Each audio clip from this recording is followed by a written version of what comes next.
Bienvenue au château de Jaulny. C'est un château extraordinaire qui a 1000 ans d'histoire, mais on a un gros problème. Voilà, c'est comme ça. Ça fait partie de l'aventure de l'histoire d'un château, mais là c'est un sérieux problème. Je vais aller vous montrer, mais avant, pour se donner du courage, puis que vous voyez à quel point il mérite qu'on le sauve ce château, on va aller voir quelques belles salles d'histoire, des salles qu'on a restaurées. Je vous invite à me suivre. Alors là, on voit, ça c'est pas très médiéval, vous avouerez. Eh oui, c'est un grand échafaudage pour les travaux, des travaux d'ampleur, mais des travaux nécessaires qui vont lui permettre, on espère, de passer les 1000 prochaines années. Notamment l'eau qui n'arrêtait pas de tomber partout, vous voyez, de ces canons en pierre, dans les caves, et des caves qui sont en plus classées monuments historiques. Donc, ces travaux étaient nécessaires, très importants, parce que la structure fatigue et parce que le toit est dans un état, il y a des trous partout, etc. Et donc on est content que enfin ces travaux démarrent pour la petite somme de 2,2 millions d'euros. Mais on va aller carrément sur le toit. Mais avant, allez, un petit peu d'histoire, un petit peu d'ambiance médiévale dans une pièce qui, pour tout vous dire, c'est la pièce qui nous a fait craquer avec Aurore quand on est arrivé, parce que on est ailleurs. Venez. Bon, il y a un chevalier dedans. Je vous présente notre seigneur de Jaulny. Ici, cette pièce, regardez, elle est extraordinaire parce qu'elle est dans son ambiance. Elle est restée dans cette ambiance fin Moyen-Âge, début Renaissance. Ici, on a les deux grandes familles, les chevaliers de Jaulny, qui en 1060 parmi nous ont créé cette petite seigneurie indépendante, et les Armoises qui, eux, ont cohabité, ont essayé d'avoir aussi ce château parce qu'ils étaient de l'autre côté de la rivière du duché de Bar. Enfin, plein d'histoires pour vous dire tout ça ici. C'est ici aussi qu'on fait des spectacles, on chante avec ma gente dame. Voilà, c'est un petit tour. On change de siècle, comme ça, d'un claquement de main, et on va aller voir l'escalier monumental. Voilà, c'est la cohabitation entre le monde médiéval et puis les échafaudages. Et là, changement d'ambiance, ce vieux donjon médiéval est creusé au XVIIIe siècle, et là, il n'est plus question de guerre, il est question de puissance des seigneurs, de montrer, je dirais, toute leur splendeur, et nous voilà donc dans la cage d'escalier. D'ailleurs, là, on est au fond du donjon.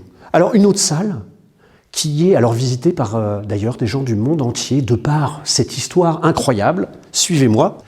Et là, on est dans une pièce étonnante parce qu'il y a ce portrait. Sur cette cheminée, deux personnages incroyables, Jeanne des Armoises et son époux Robert des Armoises, chevalier, plus vieux qu'elle. Cette histoire, elle est incroyable parce que c'est une sorte de deuxième vie de Jeanne d'Arc. On en a parlé d'ailleurs lors d'un reportage qui avait eu lieu ici. Merci ce château, parce que plein de gens sont venus visiter le château grâce à ça, ils sont intéressés à cette histoire. Je vous invite à le regarder, c'est incroyable, et en plus, beaucoup de choses ont avancé depuis. Donc la salle des portraits, regardez par exemple ce beau meuble, on a la chance d'avoir des gens qui nous donnent des objets parce qu'ils sont dans leur famille, ils ne veulent pas qu'ils soient autre part que dans un beau lieu, et c'est quelque part une manière de rendre hommage à leur famille que de nous confier. Voilà, écoutez, on va aller voir, comme promis, une chambre très jolie. Enfin, on y a beaucoup travaillé, la chambre Empire. Suivez-moi.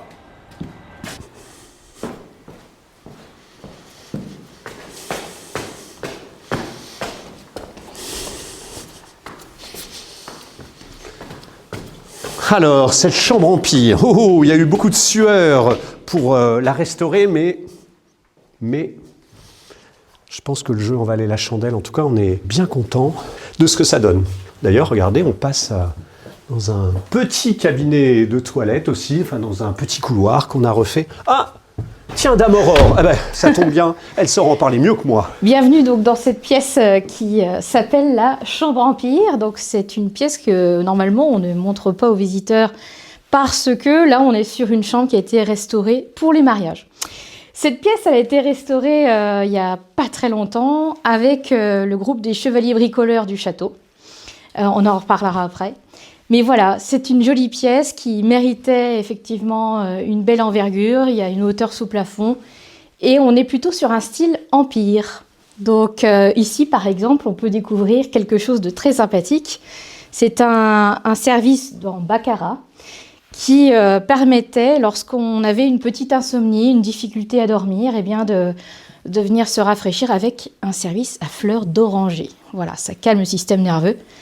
Et puis, on a plein de choses ici qui sont exposées, qui sont vraiment sympathiques. On a par exemple ce tableau, qui est toute une histoire, ce tableau. Il se trouve que pendant la guerre 14-18, les Américains, lorsqu'ils ont libéré Jaulny, eh bien, sont partis avec le tableau roulé et ils l'ont emporté en Amérique. Et puis, pris de remords, quelques années après, on a vu réapparaître ce tableau en 1919, avec un petit mot d'excuse au dos. Donc, pris de remords, il a repris sa place. Voilà, ici, dans cette chambre, vous voyez le château tel qu'il était il y a 200 ans. Et puis, dans cette pièce, vous pouvez justement voir tout ce qui est un petit peu du mobilier d'époque, donc 18e et Empire, donc que nous avons reconstitué. Et nous étions au moins 6 à faire ces travaux. Alors, on avait parlé des chevaliers bricoleurs.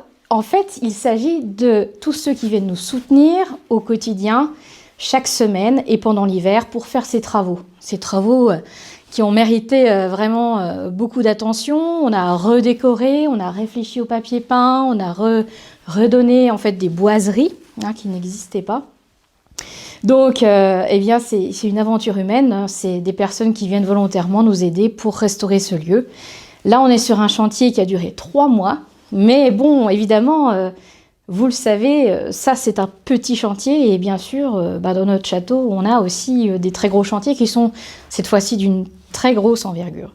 Peut-être que, Emmanuel, tu peux les emmener voir ce qu'on a sur le toit actuellement. Est-ce qu'ils sont prêts? À vous de voir, à vos risques et périls. Tout à l'heure, ma gentille dame. Vous êtes prêts? Je suis pas sûr. Hein. Je suis pas sûr. On va aller voir maintenant là où ça se gâte. Et quand je dis ça se gâte, c'est pas rien. Il n'y a pas grand monde qui est monté jusqu'à là-haut. Et en plus, il y a une surprise. Il y a quelque chose d'historiquement très intéressant. Il n'y a pas que des désagréments. Alors, vous pourrez faire un petit coup d'œil à droite. Bon, c'est dans un sale état, mais c'est l'espace des domestiques, l'attique. C'est là où ils vivaient à l'époque. Bon, il y a un petit peu de travail. Un autre point, vous allez voir, passionnant, qu'on a découvert, c'est qu'il y a un chemin de ronde à l'intérieur du château. Venez voir, venez voir. Regardez, là, en fait, eh bien, on pouvait passer, monter et accéder aux canonnières avec, une coulevrine, avec un arc-but à crochet. Et en fait, il faisait tout le tour de la tour avec ce petit espace qu'on a un peu partout. Alors, attention, on est parti, on va voir des dégâts qui fait d'ailleurs que le chantier est arrêté, carrément, parce que ça devient dangereux. Je vous expliquerai après, on a trouvé une solution, mais c'est 2 mois d'arrêt de chantier. Mais venez voir.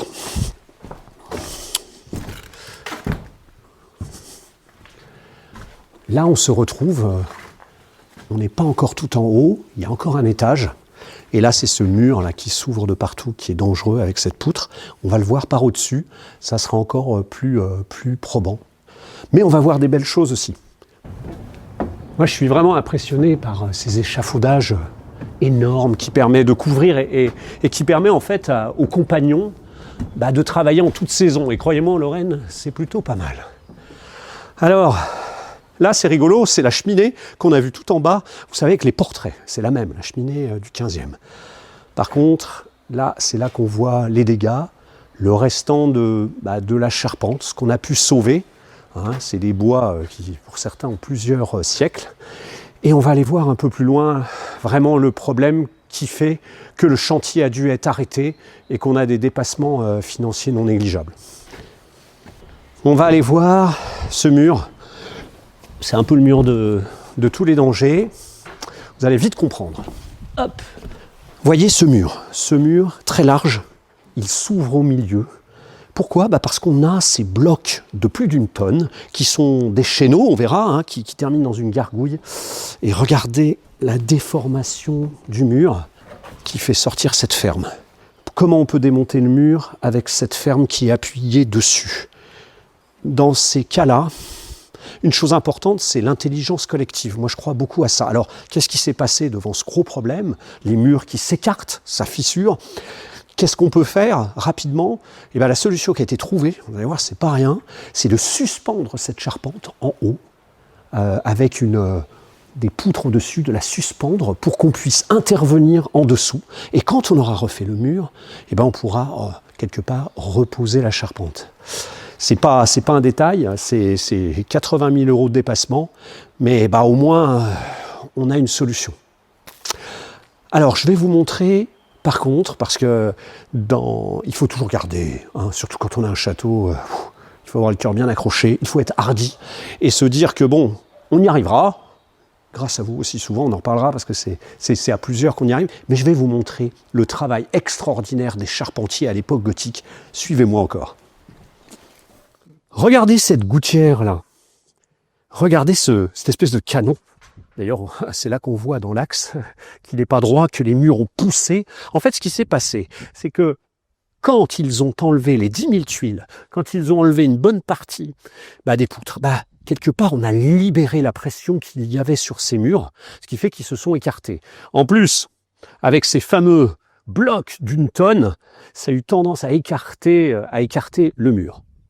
Maintenant, j'aimerais qu'on profite de cette vue qui est extraordinaire. Regardez, on peut être comme les seigneurs il y a 1000 ans déjà. Regardez, on est dans Jaulgny et Jaulgny est entouré de forêts, il est comme protégé. On pense d'ailleurs que le fait qu'il soit au milieu de nulle part a permis à ce qu'il ne soit pas finalement, à qu'il soit épargné. On peut voir aussi la tour du pont-levis. C'est elle qui est garante de la haute cour. Les deux petits arbres présentent là où était le pont-levis. Et puis c'est notre parc, c'est là où on peut faire des mariages. C'est vraiment un lieu de grande sérénité.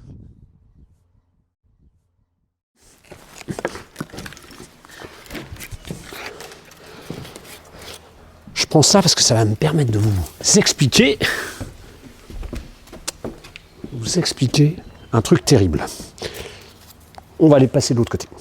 Ça, c'est ce qu'on appelle une sablière. Normalement, une sablière, c'est la poutre qui est sur le mur et qui accueille toutes les fermes et toute la toiture. Mais là, ils ont trouvé un procédé vraiment astucieux qu'on retrouve dans les premières églises gothiques. En fait, plutôt que d'avoir une seule poutre, il y a deux poutres qui enserrent le mur. Et pour les joindre, ces poutres, on a ce qu'on appelle des blochets. Des blochets, ce qui explique là ces croix, c'est comme une sorte de poutre qui va accrocher les deux parties et sur lequel les fermes vont pouvoir peser.